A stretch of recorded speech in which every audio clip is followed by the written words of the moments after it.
అప్పుడున్న పోలీసులు ప్రభుత్వం తెలుగుదేశం ప్రభుత్వమే కదా, అప్పుడే ఎందుకు అరెస్ట్ చేయలేదు జగన్ కానీ అవినాష్ రెడ్డిని కానీ?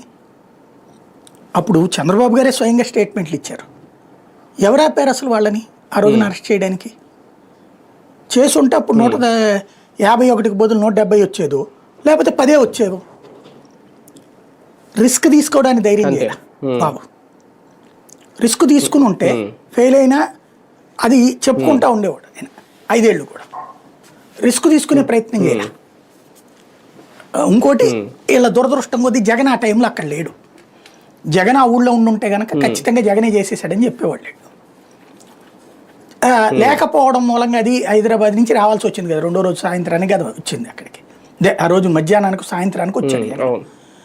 వాస్తవంగా అక్కడ సింపుల్ లాజిక్ ఏంటంటే, అంటే మనకు కావాల్సింది హైలైట్ చేసి అవసరం లేనిది డౌన్ ప్లే చేయడం. ఒక లెటరు వివేకానంద రెడ్డి రక్తంతో రాసున్న లెటర్ ఉంది. అంటే రక్త మరకలు పడి ఆయన స్వదస్తూరితోనే, ఆయన దస్తూరితో సహా సిబిఐ దాన్ని ఇచ్చేపిచ్చింది. రైటింగ్ ఎక్స్పర్ట్లు ఉంటారు. ఏ పరిస్థితుల్లో రాశాడు అంటే తీవ్రమైనటువంటి మానసిక ఒత్తిడి, తీవ్రమైనటువంటి హింస మధ్యన రాశాడని రాసింది దాంట్లో.